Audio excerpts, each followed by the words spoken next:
Halo, assalamualaikum warahmatullahi wabarakatuh, sahabat Nastri Bonsai Nusantara, sahabat rumah bonsai Pekanbaru. Hari ini hari Ahad, hari Minggu, tanggal 16 November 2025. Rumah bonsai kedatangan tamu, atau memang sengaja kami mengundang tamu spesial, salah satu senior pebonsai dari Sumatera Barat. Orang mengenalnya, para pebonsai mengenalnya dengan nama sebutan Da Budi. Kalau orang Sumbar sebutannya Uda, jadi namanya Bang Budi Febrian, karena itu disebut orang Da Budi. Memberikan atau berbagi ilmu kepada kita, Da Budi ini terkait bagaimana pola perawatan dasar ataupun pengawasan dasar dari bonsai jeruk kingkit dan antik putri. Nah, kebetulan hari ini hari kedua, Da Budi sedang mengerjakan bonsai jeruk kingkit. Nah, kita minta tips-tips dari Da Budi bagaimana pola-pola awal atau dasar-dasar pengamatan untuk program bonsai jeruk kingkit. Da Budi, Ya, nah, ini dia bonsai scenery. layak masyarakat bonsai sebagai tanaman yang susah, sangat sulit. Sulitnya bukan arti kata kendalanya hanya tanaman ini dipenuhi dengan duri. Tetapi kalau apabila bonsai jeruk kingkit ini sudah menjadi sebuah berbentuk bonsai, dia malahan memiliki pesona tersendiri yang sangat menarik. Di samping memiliki tajuk yang kompak, jeruk kingkit ini salah satu bisa diekspos buahnya. Jadi memiliki pesona yang tersendiri. Tetapi jeruk kingkit ini jenisnya bukan seperti bahan-bahan bonsai yang lain seperti anting putri. Di sini endemik ya, yang punya karakter, apalagi sekarang kakinya, akarnya sudah bisa diprogram dengan bagus. Tetapi jeruk kingkit sangatlah susah untuk diprogram. Jadi biasanya memang diambil di alam, dan saat ini mungkin boleh dikatakan langka ya tanamannya. Untuk memilih bahan yang luar biasa itu sangat-sangatlah sulit. Jadi dengan bahan yang sederhana, bahkan yang ukurannya kecil, ya karakter batang awalnya tabung dan kakinya pun ya apa adanya, kita coba mengangkat menjadi sebuah seni, bahkan nanti jadinya mungkin bisa indah gitu. Ya itu bisa juga tidak kalah bersaing dengan jenis-jenis lain. Jadi dalam membuat bonsai kita harus memikirkan membuat rancangan yang sesuai dengan karakter dari pohon itu sendiri. Artinya apa? Kalau kakinya ya mungkin kurang lengkap, kurang bagus, ya mungkin alhamdulillah kita bikin buat seperti pohon gaya beringin. Ya kebetulan ini memang agak seperti gaya beringin, memang karakter pohonnya agak rendah dan kakinya lumayan. Ada beberapa yang bisa ditonjolkan menggambarkan sebuah pohon. Yang saya maksud di sini kingkit itu kebanyakan batang lurus tabung gitu. Jadi kalau merancang bonsai dengan bahan jeruk kingkit, ya kita sesuaikan. Kebetulan kita ya mungkin ya berdomisili di daerah tropis ya.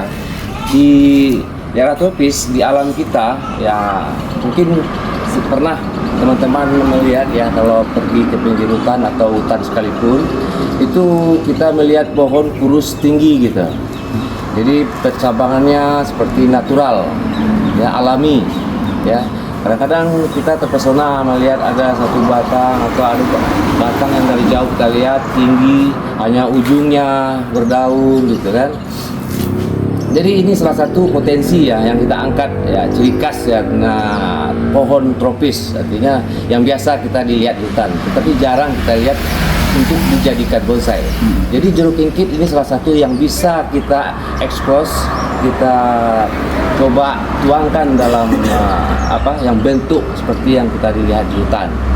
Jadi kalau jeruk kingkit batang lurus, ya nggak mungkin kita cara percabang-percabangannya kita bikin langsung merebak. Ya seperti kita, artinya kita berbuat bonsai tentu berpedoman ke alam itu ya. Yang namanya pohon normal natural itu dahan pertamanya itu ya dia cenderung mengarah ke atas, nah, langsung ya merebah ke samping. Jadi dengan adanya kita naikkan arah ke atas, semacam siasati bagaimana yang batang kurus tadi itu seperti terkesan tidak kelihatan kesan kurusnya. Jadi dia seperti kelihatan kesan gemuknya karena kita naikkan beberapa cabang dahan yang naik ke atas. Dan itu pun setelah itu baru kita bikin pengembangannya, dan kita bikin artinya satu cabang di atas itu menjadi satu sebuah pohon. Jadi prinsipnya itu satu dahan itu satu pohon, ya kan, satu bonggol itu satu pohon, dan satu cabang itu adalah satu pohon, satu anak dahan itu satu pohon, ya kan. Bahkan kalau kita lihat daun pun, ya kan, di dalam tulang-tulang daun itu gambaran seperti pohon gitu. Itulah prinsip ya, menurut saya itu ya gaya alami naluri dari sebuah pohon gitu kan, yang diteruskan kepada generasi-generasinya. Sementara yang dari bawah ini itu adalah awal dari kehidupannya, menjelang dia ke dahan itu sampai ke ujung itu adalah perjuangan, ya kan, yang dijalani mereka sesuai dengan fenomena alam yang ditanggungnya selama semasa hidupnya. Jadi pohon yang kita lihat indah itu adalah pandangan, artinya posisi terakhir, fase terakhir dalam kondisi bertahan hidup. Nah, itu yang kita cuplik menjadi sebuah pohon yang jadi inspirasi kita. Jadi dengan adanya pohon-pohon tropis yang kurus-kurus tinggi, yang mungkin tajuknya hanya di atas, sedikit dahan di bawah, dan dia bukan membuat segitiga besar, hanya segitiga di atas dan ditambah di bawah. Biasanya kan kita buat bonsai itu segitiganya langsung seperti payung seperti ini kan, dan ada awan-awannya. Tapi kalau di jeruk kinкит itu segitiganya di atas, malah dia mengerucut ke bawah perdahannya. Karena apa? Karena di bawah itu perdahanan yang umumnya terakhir tubuh, belakangan tubuh, bukan dahan-dahan yang dari awal. Jadi maksud saya di sini bagaimana kita membuat jeruk kinкит dengan bahan-bahan yang mungkin kita anggap ya nggak potensi, seperti tabung. Ya bukan seperti ini salah satu bahan ya mungkin dianggap di kelas jeruk kinкит, kategori kinкит ini sudah jenis termasuk bahan yang sangat potensi, sangat bagus, ya kan?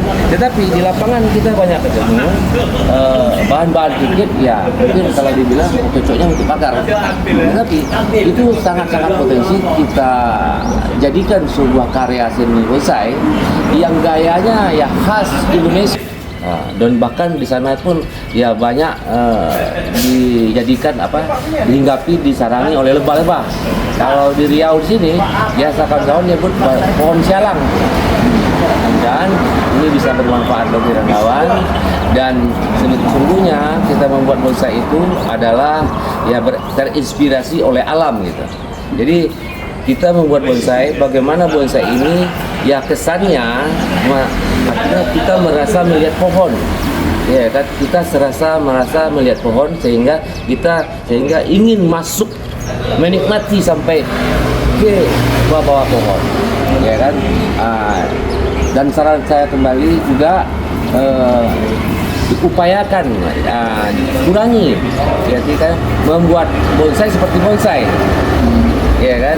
Jadi jadikanlah prinsip mindset kita membuat bonsai seperti pohon di alam.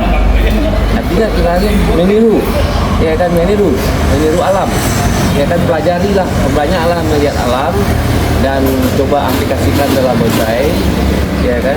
Mudah-mudahan memperkaya bentuk gaya bonsai tropis Indonesia. Mudah-mudahan sedikit pembahasan penjelasan yang sangat sederhana bisa membantu dan membuka inspirasi kawan-kawan.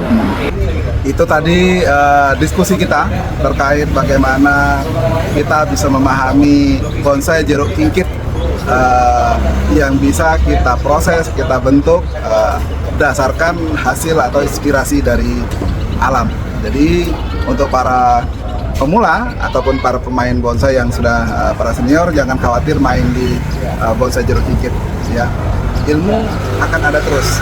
Pokoknya saksikan terus di channel Mas Tri Bonsai Nusantara untuk terus menambah informasi dan menambah ilmu. Kita ketemu lagi di lain kesempatan. Wassalamualaikum warahmatullahi wabarakatuh.